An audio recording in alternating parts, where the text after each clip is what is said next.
우리가 생각할 때에 하나님께 쓰임 받는 사람은 어떤 사람일까라고 생각해 볼 때에 얼굴이 훤칠하고 키가 크고 또 말발이 좋고 말에 언변이 뛰어나고 그리고 또 한편으로는 어떠한 일에 주저함 없이 담대하고 어떠한 일을 맡겨놓을 때에 실패함이 없을 것 같은 그런 사람을 하나님께서 쓰실 것 같습니다. 그래서 유튜브에서도 보면 유명한 목사님들이나 성인사님들의 메시지를 보면 굉장히 그런 메시지에 감동을 받고 은혜를 받게 되는 것을 보게 됩니다. 그런 분들에게 하나님께서 특별한 그들에게 은사를 주시고 또한 말씀의 은혜, 그러면서 그 분들만 사용하시는 것처럼 보입니다. 그럼에도 불구하고 사람들의 눈에 보기에는 그러하다 할지라도 하나님께서 쓰시는 사람은 어떤 사람일까요? 오늘 본문을 통해 살펴보고 우리에게 주신 사명을 감당하는 저 우리 성도님들 되시길 소망합니다. 오늘 본문에 등장하는 모세는 이스라엘 백성들의 눈에 보기에 굉장히 거슬리는 사람입니다. 5장에서 하나님 말씀에 하나님의 산 호렙산에서 하나님께서 만나 주셔서 애굽 왕에게 파송하죠. 그렇게 말씀에 순종했더니 그 바로 왕 앞에 서서 이스라엘 백성들을 데리고 광야로 가서 우리가 하나님을 향해 예배하겠다라고 할 때에 바로는 그 말로 인해서 이스라엘 백성들의 노역을 더 힘들게 합니다. 그래서 그 이스라엘 백성들의 노역이 자신들의 노역이 이 모세와 아론 때문인 것을 발견하게 되고, 그러면서 그 이스라엘 백성들이 모세와 아론 너희 때문에 우리가 힘들게 되었다, 고통을 당하게 되었다, 하나님께서는 우리와 너희 사이에 판단해 주시기를 원한다라고 말합니다. 다시 말해 이 말은 하나님께서 우리를 너희의 말들로 인해서 우리가 힘들게 되었으니까 하나님께서 너희를 심판해 주시기를 원한다라고 이스라엘 백성들은 그렇게 말합니다. 모세와 아론은 분명히 하나님 말씀에 순종함으로 나아갔습니다. 그런데 상황은 전혀 변한 것이 없었습니다. 그래서 그는 자신을 실패한 사람으로 보았습니다. 바로와 백성들의 말 때문에 좌절했습니다. 오늘 본문에 등장하는 모세 스스로를 자신은 입이 둔한 자라고 고백합니다. 그런데 오늘 본문에 나와 있는 것처럼 6장 28절에서 이렇게 말을 하고 있는데, 이 하나님께서 하나님의 산 호렙에서 이 모세를 만나 주실 때에도 하나님 보낼 만한 자를 보내셔서 나는 입이 둔한 자니이다라고 동일하게 출애굽기 4장 10절에서 동일하게 고백하고 있는 것을 보게 됩니다. 그럼에도 불구하고 모세의 자신의 보기에 어떠한 것에 상관없이 하나님께서는 모세를 통해서 이스라엘을 구속하기를 결정하십니다. 그래서 하나님께 쓰임받는 사람은 대단한 사람이 아니고 하나님이 누구로, 그리고 하나님이 그를 누구로 부르셨느냐, 그를 무엇으로 보시느냐에 달려 있는 것을 보게 됩니다. 모세는 자신이 보기에 자신을 30절에 말씀하신 것처럼 여호와 앞에서 아뢰되 나는 입이 둔한 자이오니라고 자신을 이렇게 규정하고 있습니다. 다시 말해 말에 능력이 없는 사람이고 내 말은 다른 사람들이 들어주지 않을 것이다라는 것과 바로 왕 앞에서 서기에 너무나 부족한 사람이 바로 저입니다. 다시 말해 하나님의 그 거룩한 사명을 감당할 자격이 없는 사람이 저입니다라고 고백하고 있습니다. 그렇게 모세 자신을 자기 스스로 보고 있다라는 겁니다. 사랑하는 성도님들, 혹시 말씀에 순종해서 하나님의 사명을 감당하려고 할 때에 어떠한 변화도 일어나지 않고 오히려 사람들에 의해서 상처받고 진짜 이 일을 위해서 하나님께서 나를 이 사역 가운데 이 부르심에 그 부르신 것이 맞는가라고 이렇게 생각할 수도 있습니다. 우리의 입술은 모세와 같이 고백할 수 있는 것이죠. 나는 자격이 안 돼, 나는 부족해, 나는 아직 어려. 그런데 한 가지 우리가 알아야 할 것이 있다라고 한다면, 우리는 본질적으로 죄가 들어온 이후부터 본질적으로 우리는 무능하고 전적으로 부패한 존재가 되었습니다. 다시 말해 선을 행할 수도 없고 하나님의 거룩한 뜻을 이해할 수조차 없는, 다시 말해 하나님의 그 거룩한 순종 앞에 그 온전한 순종을 이루어 드리기가 불가능한 사람이 되었습니다. 그리고 또한 인간은 그 기준이 굉장히 높습니다. 자신조차도 하지 못한 것을 타인이 어떤 것을 이루려고 할 때에 자신의 기준선에 못 미치면 그 사람이 자격이 부족하다라고 하는 것, 사람을 자기 자신이 기준이 되어서 그 기준선 안에서 그 사역을 만족시키려고 하는 것, 어찌 보면 불가능한 일을 하게 하는 것, 이것이 우리의 본성이다라는 겁니다. 그리고 또 한 가지는 우리가 사명을 감당할 때에 우리 스스로 선한 일을 감당하려고 할 때에 그것조차도 그 일을 하는 것 자체가 나의 의를 드러내려고 하는 것이 아닌지, 내 속에 뿌리 깊은 교만이 내 속에 있지 않은가를 점검해야 됩니다. 하나님의 사역은, 하나님께서 우리에게 맡겨주신 사명은 전적으로 하나님께서 하시는 것입니다. 그렇기 때문에 내가 그 자리에 있을지라도 그 사역의 성공과 실패의 여부는 나 자신에게 있지 않고, 이웃에게도 있지 않고, 이웃이 보기에 어떠한 것인가에 있지 않고, 오직 하나님께 달려있는 것을 믿으시길 소망합니다. 우리가 하나님의 사명을 감당하려고 할 때에 성공한 일이 있을 수도 있겠죠. 하지만 성공한 일들보다 실패한 일들이 더 많이 있을 겁니다. 왜냐하면 우리가 어떤 사명을 할 때, 사역을 할 때에 불평하는 말들이 많이 나옵니까? 아니면은 감사하는 말들이 많이 나옵니까? 거기에 대한 답이 분명하죠. 우리는 감사한 사역이 잘 되어지고 잘 풀어질 때에는 감사함으로 하나님께 감사하지만, 그렇게 사역이 성공적으로 끝나는 것보다 오히려 사역이 실패되어지고 사람들이 모이지 않고 이 일을 혼자 막중한 일을 감당하게 될 때 힘들다라고 고백할 때가 많이 있는 것을 보게 됩니다. 사역 가운데 눈에 보이는 열매가 나타나지 않을 때에 우리는 좌절할 수 있습니다. 예전 사역을 할 때 한 집사님께서 계셨습니다. 그리고 그분은 주일 예배에 잘 참석하셨습니다.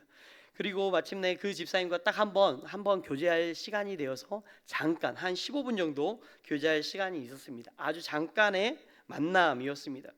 그리고 난 후에 그 집사님께서 암이 걸렸다라는 소식을 들었습니다. 상황이 너무 안 좋은 것이었죠. 그래서 그 집사님을 위해서 교회가 새벽마다 그 집사님을 위해서 함께 부르짖었습니다. 그리고 그 암이 연초 2월 또는 3월에 발생했는데 계속해서 그 집사님을 위해서 한 8개월 정도 기도를 했습니다. 그 기도가 어떻게 되어졌을까요? 교회가 함께 모여 새벽마다 부르짖었습니다. 그럼에도 불구하고 우리의 간절한 기도가 이루어지지 않습니다. 10월, 그 해 10월에 그분은 소천하셨습니다. 그분의 연세는 굉장히 젊습니다. 두 자녀가 있었는데 대학생들입니다. 굉장히 젊은 나이인 것이죠. 안타까운 나이인 것이죠. 우리 교회처럼 일주일 동안 매일 새벽 기도회가 있던 교회였습니다. 그럼에도 불구하고 그 간절한 기도의 제목이 이루어지지 않는 것을 보게 됩니다. 거기에서 오는 허탈감, 사역에 대한 회의감이 생기게 되었습니다. 그러면서 어떠한 사역적 기쁨이 일어나지 않는 것을 보게 되었고, 굉장히 깊은 좌절감과 회의감에 빠져 있는 것을 보게 됩니다. 다시 한번 하나님께서 그 회복을 일으켜 주실 때까지 그 기간 동안에 어떠한 삶에 있어서 어떠한 기쁨이나 먹는 것이나 잠자는 것이나 사역적인 열매들이 나타날 때라도 기쁨이 없는 것을 보게 됩니다. 전적으로 하나님께서 다시 한번 회복시켜 주심으로 인하여 이 자리에 있는데, 사역을 그렇게 했음에도 불구하고 눈에 보이지 않을 때에 모세가 오늘 고백했던 것처럼 주님께서 말씀하시는 자리에 있었음에도 불구하고, 주님, 제가 여전히 말이 둔한 자입니다. 제가 자격이 없습니다. 차라리 나 대신에 다른 사람을 써 주십시오라고 한다라는 것이죠. 사역의 열매가 드러나지 않을 때 우리는 허망함에 지칠 수가 있습니다. 그런데 오늘 본문에서 중요한 사실은 무엇입니까? 모세가 자신을 어떻게 보느냐보다 하나님이 모세를 어떻게 부르고 계시는가입니다. 6장 29절 상반절에 이렇게 말씀합니다. 여호와께서 모세에게 말씀하여 이르시되 나는 여호와라 라고 말씀합니다. 하나님께서 먼저 자기 자신을 하나님의 말씀으로 자기 자신을 계시하고 계십니다. 나는 여호와다. 여호와라는 말을 아브라함과 이삭과 야곱에게는 이름으로는 알려주지 않습니다. 엘로힘이라는 전능한 하나님으로는 알려주셨는데 여호와로는 그 이름으로는 알려주시지 않습니다. 출애굽기 6장 33절에서는 이렇게 말씀합니다. 내가 아브라함과 이삭과 야곱에게 전능의 하나님으로 나타났으나 나의 이름을 여호와로는 그들에게 알리지 아니하였고, 모세와 이스라엘에게는 여호와라는 이름으로 자신을 계시하십니다. 언약에 신실하신 그 하나님이다라는 거죠. 400년 전에 나타나셨던, 아브라함과 이삭과 야곱에게 나타나셨던 그 하나님이 지금 사역적인 열매가 나타나지 않고 네가 내 말을 그대로 순종하였음에도 불구하고 그 일이 이루어지지 않는 것을 볼 때에 네가 믿는 하나님이 거시시다라고 이렇게 생각하고 있느냐? 아니다. 나는 여호와다. 언약에 신실한 하나님이다라고 그렇게 자신을 하나님께서는 계시하고 계십니다. 여호와는 언약에 신실하시고 400년 전에 아브라함과 이삭과 야곱에게 약속하시는 것을 반드시 이루실 하나님이다라고 우리에게 소개하고 계십니다. 하나님께서는 하나님의 사명자로 모세의 조건을 말씀하시지 아니하시고 모세의 능력을 보지 아니하시고 오직 하나님 자신이 누구이신가를 선포하고 계십니다. 다시 말해 선택의 근거, 사명자의 선택의 근거가 사명자 자신에게 있지 않고 하나님의 조건적 은혜 가운데 사명자로 불러주셨다라는 것을 하나님께서는 말씀하고 계십니다. 하나님께서는 사람을 보고 부르시는 것이 아니라 하나님의 뜻을 따라 불러주셨다라는 겁니다. 저희 교회에서 작년 12월에 사역을 발표했고 그 사역에 맞는 사명자들을 하나님 세우는 일을 했습니다. 그런데 분명한 것은 무엇일까요? 사역으로 콜리간 사람들은 있을 겁니다. 부장님 그리고 위원장님이 불렀을 겁니다. 하지만 하나님께서 그 사역의 사명자로 하나님께서 불러주셨다라는 것을 인지하시고 그 하나님 부르신 하나님께서 하나님이 누구이신가를 그 사역을 통해 사명을 감당할 때에 하나님을 더 깊이 있게 알아가시는 통로로 그 사역의 현장 가운데 우리를 불러주셨다라는 것을 믿으시는 은혜가 있길 소망합니다. 그럴 때에 우리는 이렇게 하나님께 질문해야 되는 것이죠. 주님, 제가 어떻게 이 사역을 감당해야 되겠습니까? 라는 이 질문이 우리에게 있을 때에 거기에 대한 답이 29절에 나와 있습니다. 29절에 이렇게 말씀하신 거죠. 내가 내게 이르는 바를 너는 애굽 왕 바로에게 다 말하라. 다시 말해서 이 말을 말씀드리면 하나님께서 나를 통해서 하시고자 하시는 일이 반드시 이루어질 수 있도록 나 자신을 순종하는 자로 자신을 쳐서 복종시키라고 하는 것입니다. 순종은 저절로 되어지는 것이 아닙니다. 사도 바울은 고린도 교회를 편지할 때에 자신의 몸을 쳐서 복종시킨다라고 말합니다. 고린도전서 9장 27절에 있는 말씀을 저희가 함께 합독하시겠습니다. 시작이요.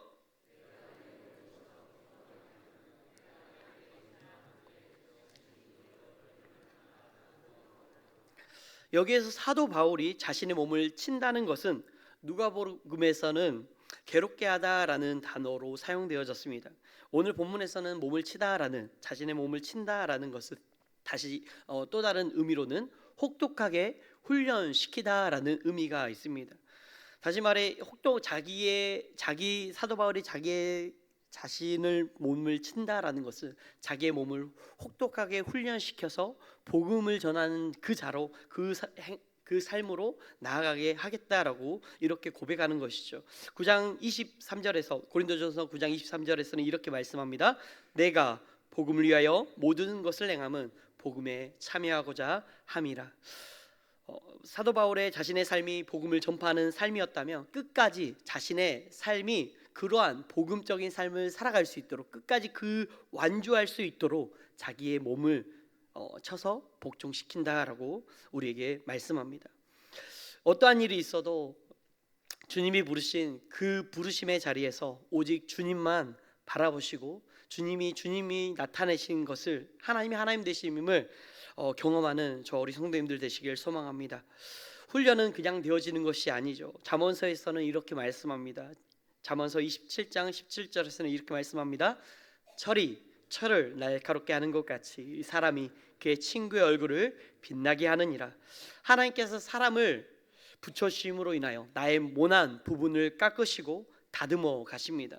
때문에 그렇게 우리는 훈련되어집니다. 나와 맞지 않는 사람이라고 해서 정죄할 필요도 없고 그냥 주님이 주시는 그 사랑으로 보듬어 가면 됩니다. 그리고 오늘 올해가 마무리되어질 때에 우리의 신앙이 어떻게 성장했고 성숙했는지를 되돌아보며 다시 한번 하나님의 은혜였다라고 고백할 수 있는 저 우리 성도님들 되시길 소망합니다. 그러면서 오늘 본문에서 하나님은 모세에게 사명을 주십니다. 6장 29절과 7장 1절에 있는 말씀을 저희 합독하시겠습니다. 시작이요. 여호와께서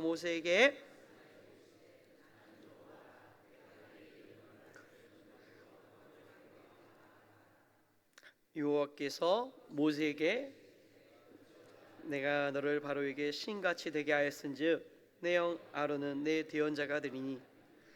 하나님께서는 모세를 협상가로 부르시지 않으십니다. 설득가로 부르시지 않습니다. 오직 하나님 말씀을 전하는 전달자로 불러오십니다. 모세는 바로에게 어떤 말을 전해야 될까요? 자기의 사상이나 자기의 생각이 아닙니다.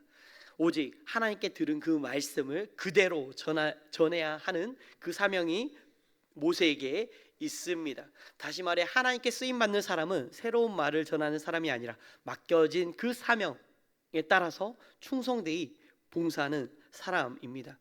그 사람이 어떻게 하나님께 충성된 사람인가를 보게 될 때에 우리는 성령의 9가지 열매를 잘 알고 있습니다. 갈라디아서 5장 22절과 23절에 있는 말씀 합독하시겠습니다. 시작이요. 오직 성령의 열매는 사랑과 이랑 화평과 오래 참음과 자비와 양성과 충성과 온유와 절제 같은 것을 금지할 법이 없느니라. 하나님께서는 우리에게 많은 것을 요구하시는 것보다 하나님 말씀에 순종하는 사람을 사용하십니다. 순종은 어떻게 해야 될까요? 즉시 온전히 기쁘게 하는 것입니다. 지금 주님이 죄를 깨닫게 하시는 것이 있다라고 한다면 그 죄를 버리는 은혜가 있길 소망합니다. 여전히 그때에는 하나님께서 많은 은혜를 주셨는데 그때에는 버렸지만 삶의 패턴 가운데 무뎌짐으로 인하여 다시 그 죄를 즐겨 한다라고 한다면 다시 주님이 말씀하실 때에 하나님의 그 거룩한 그 자리에 나와서 공적 예배와 기도의 자리에 나와서 다시 한번 말씀과 기도로 거룩해지는 저와 우리 성도님들로 인하여 다시 한번 하나님의 그 부르심 가운데 즐겨 순종하는 우리 성도님들 되시길 소망합니다. 저희가 잘 아는 구약에서 하나님의 그 영광스러운 초대 왕이 되었던 사울에 대해서 저희가 잘 알고 있을 것입니다. 왕으로 세워지기 전에는 자기가 무슨 왕이 되겠느냐라고 하는 그런 낮아짐이 있었습니다. 그런데 왕이 된 후에는 그는 기다림에 대해서 배우지 못합니다. 그래서 제사장만 할 수 있는 제사를 사무엘이 너무 오지 않게 되자 이 제사를 내가 드려야겠다라고 결심하고 제사를 드립니다. 그 제사가 끝난 직후에 사무엘이 오게 된 것이죠. 왜 당신이 해서는 안 될 일을 하느냐라고 책망하게 됩니다. 그리고 또 한 번 하나님께서 사무엘을 통해서 책망하시는 장면이 등장합니다. 아말렉 왕 아각을 다 진멸하라라고 말씀합니다. 소와 양과 나귀와 그리고 또한 남녀노소를 모두를 다 죽이라라고 명령합니다. 하지만 사울은 그렇게 하지 않죠. 눈에 보기에 좋은 것들, 아각 왕을 비롯해서 소와 양과 그리고 또한 하나님께 제사를 드리기에 좋은 것들로 남겨놓습니다. 그때의 사무엘이 책망하는 것이죠. 하나님께서는 이 모든 것들을 진멸하라고 하셨는데 왜 진멸하지 않았느냐. 그러면서 사무엘상 22절에서 이렇게 말씀하시죠. 시작이요. 사무엘이 이르되 여호와께서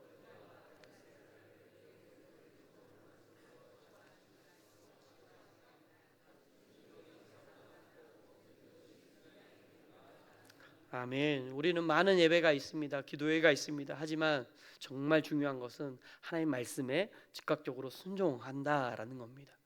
매일의 삶 가운데 하나님의 말씀으로 자기를 괴롭게 하고 그것을 혹독하게 훈련시킴으로 인하여 하나님의 말씀이 무엇이든지 간에 주님, 제가 주님의 뜻이라고 한다면 제가 삶 가운데 이 인생 가운데 세상과 더불어 타협하지 않고 말씀을 지키겠습니다라고 하는 이 결단이 있어야 되는 것이죠. 그 사람을 주님이 쓰시는 줄 믿습니다. 하나님께서는 본문에게 이렇게 말씀하십니다. 내가 너를 바로에게 신같이 되게 하였은즉이라고 말씀합니다. 모세가 신적 존재가 되었다라는 표현이 아닙니다. 이 말은 대표성의 언어입니다. 다시 말해 모세는 하나님의 권위를 위임받은 존재라는 것입니다. 하나님 말씀과 뜻을 대변하는 도구로 하나님께서 친히 인정해 주신 자라는 것입니다. 구약 시대에는 이스라엘 백성들이 하나님께 나아갈 수 없기 때문에 중보자인 이 모세를 통해서 백성들이 뜻을 모세에게 전달하면 모세는 그 뜻을 하나님께 전달하고, 또한 하나님의 심판이 이스라엘 백성들에 임할 때에 모세가 그 중보자적 위치에 서서 이 이스라엘 백성들의 죄를 회개하며 나아갈 때에 하나님께서 그 모세의 기도를 들으시고 그 심판을 즉각적으로 이루시지 아니하는 것을 보게 됩니다. 이 모세가 그런 자로 쓰임 받게 되는 것을 보게 됩니다.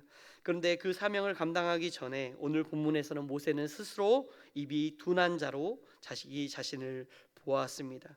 하나님께 쓰임 받는 사람은 자기 평가로 결정되지 않습니다. 하나님께서 쓰시고자 하면 예루살렘에 입성하신 예수님께서 아무도 타보지 않은 나귀가 메어 있을 테니 그 주인들에게 말하고 내게로 가지고 오라라고 말씀합니다. 하나님께서 반드시 이루고자 하실 때에는 먼저 말씀하시고 반드시 그 일을 이루어 가시는 하나님이십니다.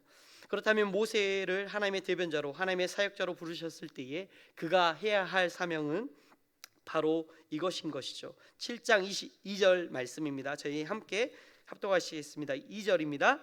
내가 내게 명령한 바를 너는 내 형 아론에게 말하고 그는 바로에게 말하여 그에게 이스라엘 자손을 그 땅에서 내보내게 할지니라. 모세는 이 분명한 목적이 있었습니다. 바로 백성을 해방하는 일이었습니다. 그리고 난 후에 2절 이후부터는 이 주어가 바로 하나님으로 바뀌어집니다. 내가 바로의 마음을 완악하게 하고 내 표징과 내 이적을 애굽 땅에서 많이 행할 것이고, 그리고 또한 내가 내 손을 애굽에 뻗쳐 여러 큰 심판을 내리고 내가 내 손을 애굽 위에 펴서라고 계속해서 그 주어가 하나님으로 등장하고 계십니다. 다시 말해 모세를 통해서 일하시고 계시지만 더 깊은 최종적인 목적이 있습니다. 애굽 사람이 나를 여호와인 줄 알리라고 하는 이 7장 5절에 있는 말씀인 것이죠. 출애굽의 최종 목적은 하나님의 영광과 자기 계시입니다. 하나님께서 이스라엘 백성들에게 모세를 통해 말씀하시는 것입니다. 너희 애굽에 있는 수많은 우상들이 있지만 그 우상은 헛것이야. 진짜 신은 나 여호와밖에 없으시다라는 것을 모세를 통해서 알려주신다라는 겁니다. 하나님께서는 우리를 택하시고 부르시고 사명을 주셨을 때에 그 본질이 무엇이라고 말씀하시는 것입니까? 하나님 자신을 우리의 사명을 통해서 하나님의 영광을 드러낸 자로 우리를 불러주셨다라는 겁니다. 그것이 저와 우리 성도님들의 사명이다라는 겁니다. 우리가 사명으로 우리가 사역을 감당할 때에 그 일이 너무나 잘 되었다, 그 일로 인하여 내가 영광을 받는 것이 아니라 그 일을 통하여 하나님이 누구이신가를 더 깊이 있게 드러내고 하나님의 그 나에게 주신 그 달란트들이 더욱더 풀어짐으로 인하여 더 많은 사람들을 더 섬기고 그 섬김으로 인하여 그 사람들이 다시 한번 하나님께 나아가는 은혜가 있는 것, 그것으로 인하여 우리를 불러주셨다라는 것입니다. 사랑하는 성도님들, 말씀을 마무리하려고 합니다. 하나님께 쓰임 받고 싶으십니까? 그렇다면 성공에 대한 기준을 버리십시오. 그리고 또한 실패하지 않을 거란 생각도 버리십시오. 그리고 하나님의 말씀대로 순종했더니 사람들이 열렬히 환영해 줄 것이다 라고 하는 것도 버리십시오. 하나님께서는 완벽한 사람이 아니라, 준비된 사람이 아니라 하나님의 부르심 앞에 서 있음으로 인하여 하나님의 말씀에 순종하는 사람, 그리고 하나님의 영광을 온전히 드러내는 사람을 사용하시는 줄 믿습니다. 그 내가 여호와라, 내가 내게 이른 바를 다 말하라, 이 부르심 앞에 순종하는 저와 우리 성도님들 되시길 소망합니다. 기도하겠습니다.